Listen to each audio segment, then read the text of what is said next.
Hello and welcome back. Today, in the online lecture series of SAITM of WT subject of second semester, uh, common to all branches of BTech. So, we will start second unit, that is lecture 4. In second unit, we have to study the cold and hot working processes. So, at the in the starting of the this lecture series, in the introduction, I told about what is the difference between primary working processes and secondary working processes. In the primary working processes, I told there are two types of processes. One are the basically one are the basically for casting processes, another the forming processes. In casting processes, I told that the metal is heated above the melting temperature and the whole metal is converted into liquid form, and then this liquid is poured into a mold, into a cavity known as mold, and little pressure or no pressure is applied at all, except one no pressure applied at all, except one process that is known as pressure die casting. In pressure die casting, the pressure is applied, otherwise no pressure is applied at all. On the other hand, we have seen that there are processes that apply that utilize the pressure and force very much. So the pressure, the apply the forces, the processes that take the application of pressure or force are known as working processes. Working processes in which pressure is applied, uh, the heat is applied or not, both the cases. So and even if the heat is applied, that is very little, because in casting process we have seen that the metal is heated above the melting temperature and whole of the metal is converted into liquid form. But in the case of working processes, hot or cold working processes, heat either is applied or not applied. If heat is applied, then that not at that level of the casting. So the heat is applied below the melting temperature and above the recrystallization temperature. Recrystallization temperature, I have earlier told in my lectures that recrystallization is the process at which the metal distorts and new crystals start taking place. So this whole process is known as recrystallization process. Every metal and alloy has a determined, has a fixed recrystallization temperature. So the metal is heated. If the metal is heated above the recrystallization temperature and below the melting temperature, and pressure or force is applied on the metal, the process is known as hot working process. For example, we are applying pressure like this or like this. This is tensile pressure and this is compressive pressure, and we are applying heat below melting point or melting temperature and above recrystallization temperature, and we are applying pressure. The whole process is known as hot working process. Whereas in the cold working process, either heat is applied or not. If heat is applied, too little heat is applied, that means below the recrystallization temperature, or the whole process takes place at the room temperature only. So this is the difference between hot and cold working processes, in which we apply pressure as well as heat or without heat. So now come to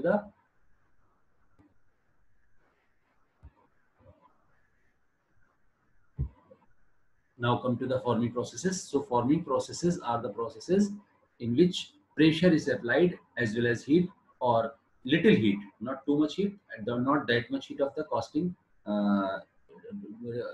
not that much heat that we have used in casting. In forming processes, this is mechanical working process. We apply little heat and below melting temperature. So metals are deformed under the pressure and force. Okay. So the whole process is known as forming process. Forming processes are divided into broadly into two processes, known as hot working processes and cold working processes. Hot working processes and cold working processes.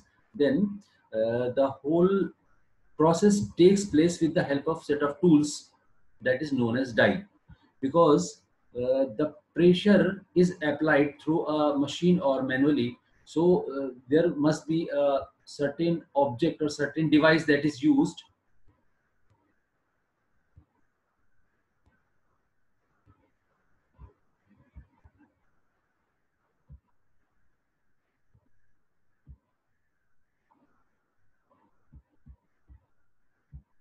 So forming processes, as I told that there are two types of, as I told that in forming processes, the pressure or force is applied apart from heat, and heat is not applied at that class of the that we have previously seen in the case of casting.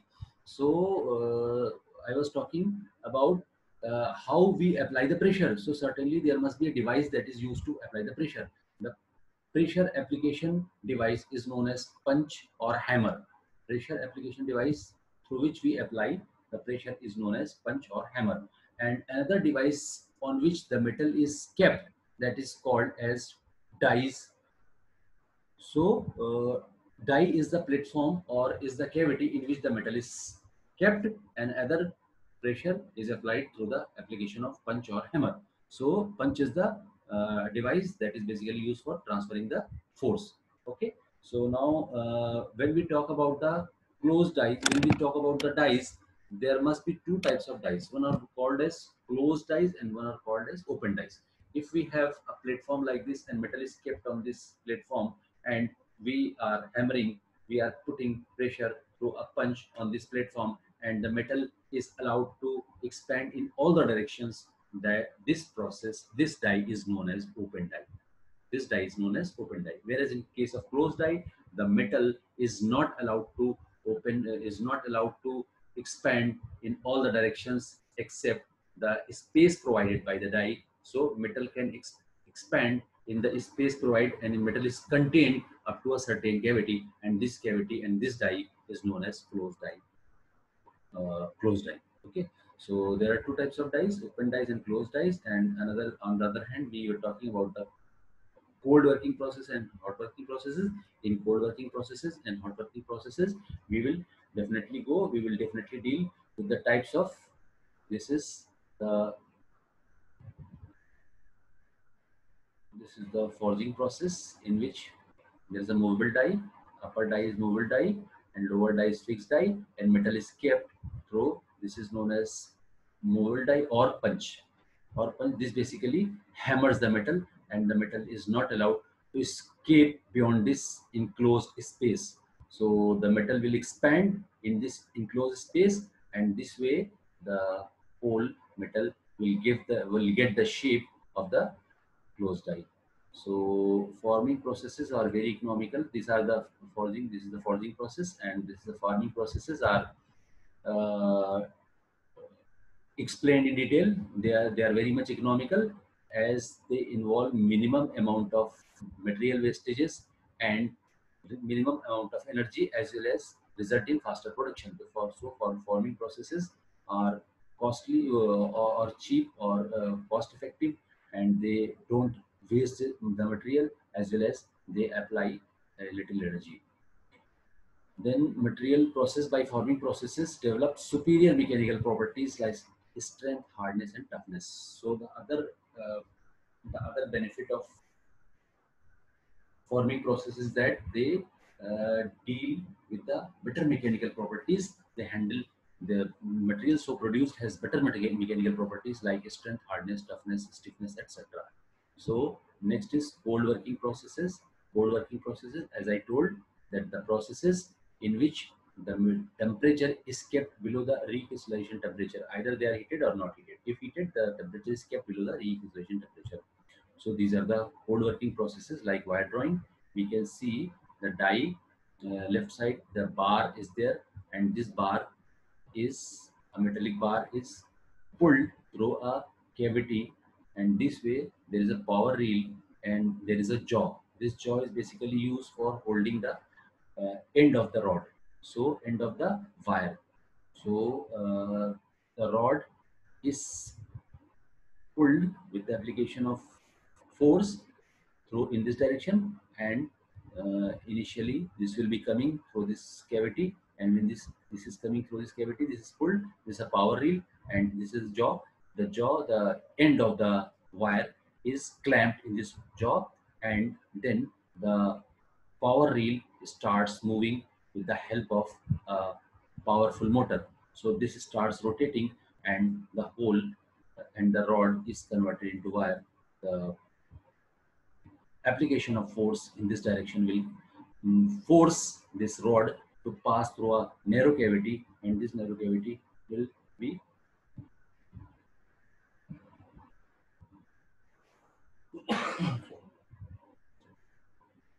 this narrow cavity.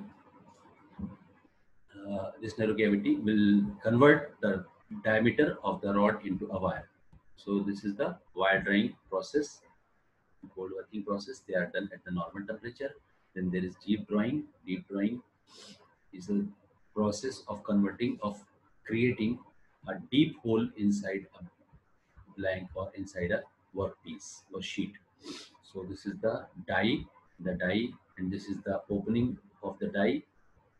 In this die, this is basic metal that is kept over this blank, that is called blank, and this is blank holder. That blank holder, that this is basically this device is, this is the clamping of the blank, so blank does not move from its poise position.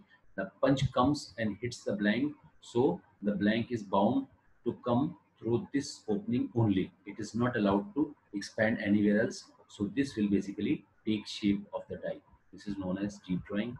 So now we are coming to the final stage. This is the scheme. This is the diagram by explaining the deep drawing. Deep drawing this way. This is the workpiece or metal that is to be distorted. That is to give final shape and size.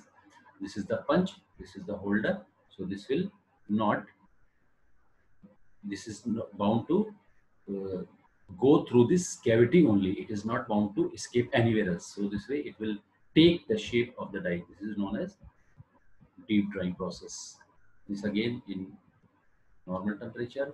Then roll forming. Roll forming is a process in which roll forming is a process in which the thickness of a sheet is reduced in various stages. So first of all, if you see, there are set of rollers. First set of rollers, the metal is passing through the first set of rollers, and the metal gets squeezed between the rollers when it is passed through. Like we daily see the sugar cane extracted, the sugar cane is extracted from the cane. Sorry, cane juice is extracted from the sugar cane. So this way, the set of roller is rotating, and the sheet is passed through this cavity, through this space, and this way the pressure is applied by the rollers on the surface of the sheet, and the sheet thickness of the sheet reduces. This then it again goes to the second set of rollers, and then again there is little depth, little gap, and again there is little gap. So little gap. So this way the thickness of the sheet is reduced in 3 or 4 or 5 stages. This is called roll forming. Then there are other sheet metal processes that are basically used, other sheet metal processes that we'll be not discussing right now. We'll be discussing about cold working processes and then hot working processes. So hot working processes are again the processes in which the temperature is above the recrystallization temperature. So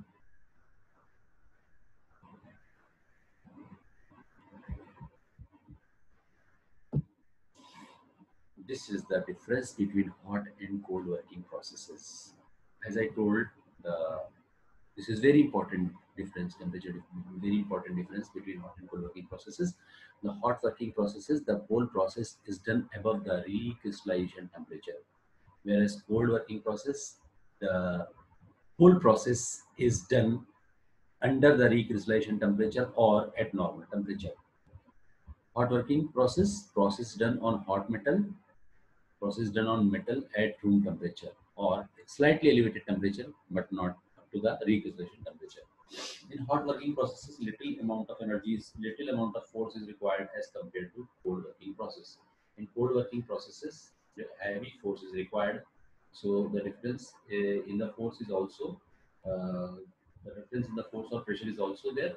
So cold working process require more energy in form of pressure since heat is not applied, and in hot working process they are already expanded, they are heated, so they are already expanded, so they require little pressure modes.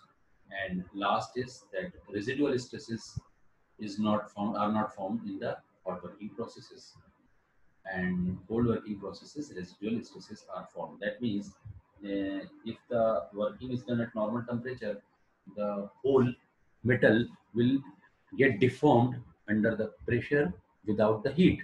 That means they have they are deformed they are deformed plastically. So since there is no heat, the stresses that are developed during the deformation are not not left or not escapes. So in hot working processes, when the metal is heated, the stresses that are set up are removed, and there are little or no residual stresses known as residual stresses that basically are kept by the metal even after the process completed. So in cold working temperature, there are residual stresses there, and in hot working processes, residual stress or remaining stress or leftover stresses are not there and they are removed. So that was the basic difference between hot and cold working processes. These are very much important processes. So this was all about hot and cold working processes. In the next topic, we will discuss about the index working. We will discuss about the sheet metal processes and other processes. Roll forming process is done, sheet metal processes, and then spinning, coining, and other processes.